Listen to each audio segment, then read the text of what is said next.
Hello, hello, welcome back to Scholastically Natalie, where we talk about books, writing, reading, D&D, and sometimes other things. Um, Today we are continuing on with Into the Land of the Unicorns by Bruce Coville. I will say this is a re-recording of this chapter's video. Again, my original YouTube account got shut down, and this was one of those lovely videos that I missed in downloading the first run through. So if the quality is different between this video and the next video, that's why. Today we are continuing on with Chapter 10, The Tinker. Kara and Lightfoot stood about 100 feet from the Delver camp. They had debated fiercely about who should go back to study the situation. When Lightfoot claimed he could move more silently, Kara pointed out that he was also more likely to be seen because of his white coat and luminous horn. Actually, I can dim the horn, he told her. It would be a dangerous thing if I couldn't. That doesn't change the fact that it's a lot easier to see that white coat of yours than it would be to spot me. I mean, look at me. I practically blend into the forest. Indeed, her jeans and t-shirt were so stained and mud-spattered that they looked like the camouflage clothes the boys in her class sometimes wore. I can't let you go down there alone, said Lightfoot firmly. If they heard you, how would you get away? In the end, they decided they would go together, but Kara would make the closest approach to the camp with Lightfoot hiding nearby. She agreed solemnly not to get more than 50 feet away from him. They also decided that it would be foolish to take the amulet with them. You know, not all my relatives would approach this the same way, said Lightfoot, resting his horn on Kara's shoulder as she carefully hid the amulet and its broken chain in a hollow tree. I can think of some that would insist we abandon the Dimble Thumb and head for Grimwold's cavern as fast as possible.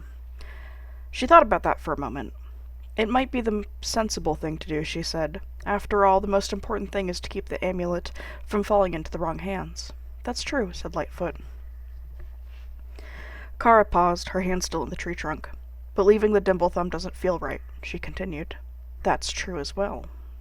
She could feel confusion beginning to creep over her. So the question is, should we risk the mission and the safety of all the unicorns in order to rescue one friend? Some of my relatives would say there is no question. We have a clear duty to keep the amulet away from the enemy.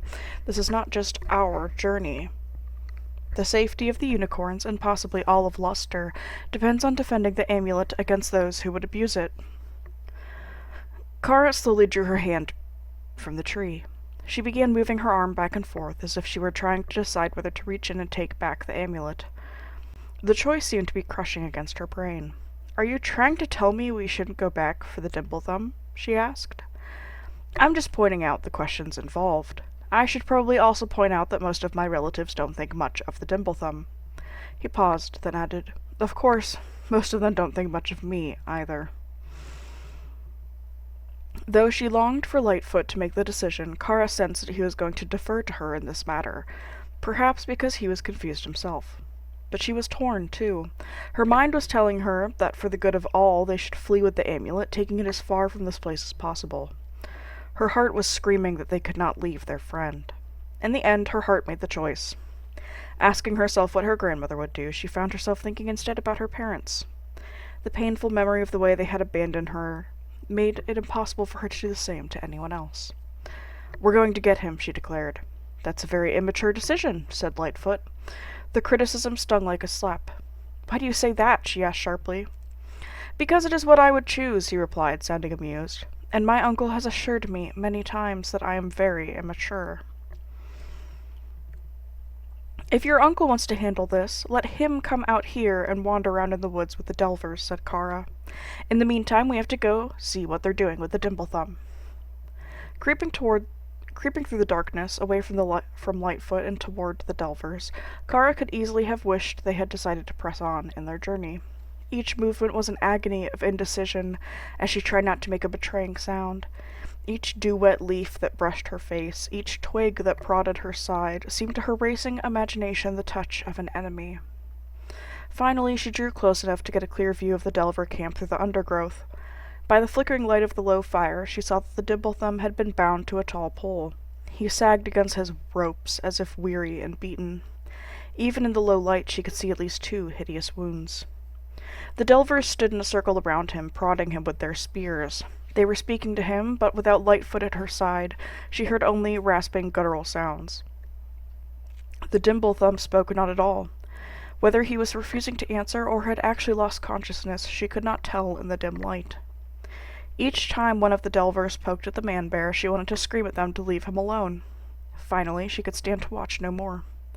Moving quietly, she returned to Lightfoot's side. "What can we do?" she asked, after describing the hideous scene. He shook his head mournfully. "I do not know." They trailed the Delvers for the better part of the next day. It was a horrible, frustrating time, partly because they were moving backward, away from Grimwold's cavern, but even more because in that time they were not able to do anything to help the Dimblethumb. To add to their worries, they had no idea what had happened to the man who was hunting Kara. She couldn't help but wonder if he was stalking them, even as they were following the Delvers. To top things off, the Squidgem, who would normally have reappeared by this time, seemed to have vanished altogether. "You don't suppose anything happened to him, do you?" asked Kara, once they were taking a break. "Hard to tell with that one," replied Lightfoot.